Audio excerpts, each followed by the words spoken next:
I'm Becky Buttons with buttonmakers.net, and today we will be making fabric buttons. Woo, fabric. To make fabric buttons, you of course need a button making machine. All of the button making machines that we carry at buttonmakers.net make fabric buttons as well as paper when you use this technique. So today we're going to be using the MultiMaker outfitted with a 2 1/4 inch die set, the ProMaker model 225 manufactured by Tecre company, the ProMaker model 150 manufactured by Tecre company, all available at buttonmakers.net. We also need a way to cut very perfect circles. The trick to making fabric buttons is making your circles perfect. Today we're using a MultiCutter from buttonmakers.net. But any type of circular cutter will work. The punches do not work with fabric. You can't get fabric in them. They don't cut fabric. Those are made for paper, but this can cut fabric just fine. Also, the volume cutters can cut fabric as well if you have one of those. Otherwise, you need a way to cut very perfect circles. You can use scissors if you are a scissor ninja, because remember, your circles have to be perfect. Okay. We also need fabric to make our buttons, of course, and we also need some 24 to 28 pound office paper, spray adhesive, and button supplies. Button supplies also available from buttonmakers.net. All right, so let's get started. The reason why standard cotton fabric sometimes fails in button making machines is usually because it stretches, and button making machines hate stretchy things. So you have to stabilize it. You have to make sure that your circles are perfect and they're not gonna pop out of the crimp, and that they are really, really good circles. So I'm gonna cut a really good circle, and then I'm gonna show you how it fails without stabilization. Part of the problem is that it's stretchy, but another part is that like the creases in here will mess things up. Okay, so I'm gonna loosen my MultiCutter and set it to, let's see, that's 3.5. That click is 3 inch, and that click means 2 1/4. These come with templates, but I'm not using one because they're upstairs and I don't want to go get it. All right, so I'm just gonna center this around the general area that I want to. Also, this button's I'm gonna try to demonstrate a failure first so I can show you how to avoid it later. So here's my circle. So as you can see, it's like already a problem because it's creased. Okay, so here is my 2 1/4 inch ProMaker by Tecre company. I'm gonna try to show you how the pitfalls, how fabric buttons fail and how to overcome it. So, and this has not been modified at all. Nobody bought some superfluous fabric modification, nothing like that. Okay. This actually worked pretty well with no stabilization because I got lucky, but you can see right here, this little part did not crimp properly. And if I were to go to trim that up, I don't even know if you can see this. Let me just try. I'm just gonna try to trim this little bit here. Sometimes when you trim these, this just pops right out of the back. Okay, it's not doing it. My fail was not a fail. It actually was a success. I'm gonna try one more time to do a fail. Because I really wanna show what happens when it doesn't work right. So I'm gonna try again.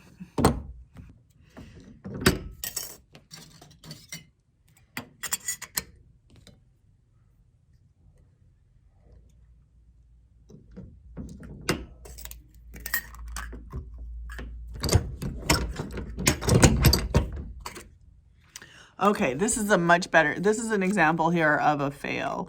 Do you see this tab sticking up? All right, so then if I were to go and try to trim that up, you'll see that it didn't crimp all the way under right there. And the fabric is actually popping out. See, I know it kind of looks like I just did that on purpose, but but this is what happens when a fabric button fails. Is it focusing? Can you see that? My hands are gross. Okay, there we go. See, it's just like one little spot, and you can't actually trim it because it didn't actually make it underneath the pin back, right? So it's not fully wrapped under there. It's not, the fabric went a little wonky. This is a fail. So to avoid this, you just need to stabilize your fabric so that it doesn't stretch in the button making machine. And the best way to do that is to glue it to a piece of paper. Again, you can use a fusible interfacing as well. I have heard tell of fusible interfacing available that has a paper backing, but I was not able to find such a thing at any of the fabric stores I went to. So instead, this is what we're gonna do. All right, just regular old piece of paper, wonky fabric with all the creases and everything, spray adhesive. All right, so I'm gonna just spray and then press this fabric down onto it. You want to make it nice, a little nicer than what I just did there, probably.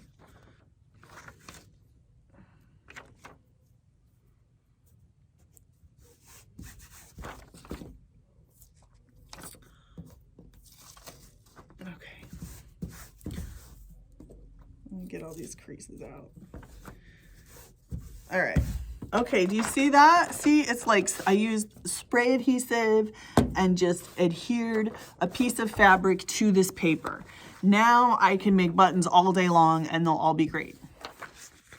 As a matter of fact, I'm just gonna go ahead and use one of these machines to make a mirror instead, which is a little more tricky than a button. So just to show you how cool this is. All right.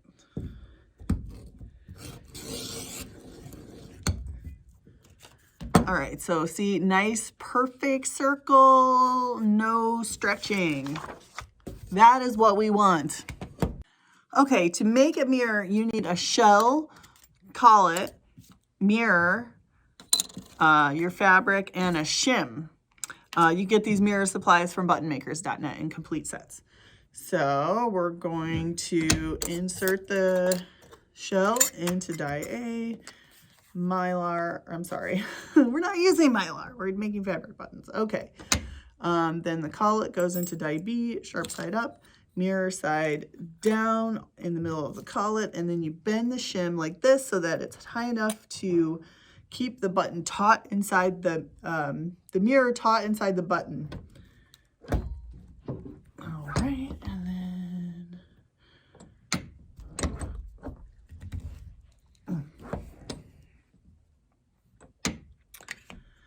and there it is, perfect mirror on with fabric. I'm gonna make a smaller one. I'll try to go for these lips here, because those are cute. We're just gonna do some spray adhesive. You probably wanna ventilate your area if you're doing that. Have a nice open window, unlike me in this dank basement. So I might need to check on me in a few minutes. Okay, so here we go. We got, again, fabric stabilized to paper because we need very perfect circles, because if we don't have perfect circles, our fabric buttons will fail. Also, these machines love paper. The different fabrics have such a different kind of stretch and behavior and just personality to them that they're not to be trusted in the button making machine by themselves, but stabilizing it on a piece of paper works super well. All right. Ooh. All right, so shell, fabric, and pin back.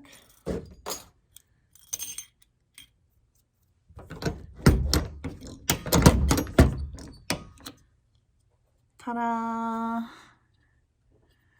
That's it. That is how you make fabric buttons.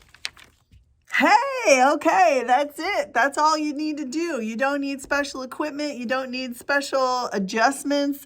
All you need is some glue, some paper, and pretty fabric.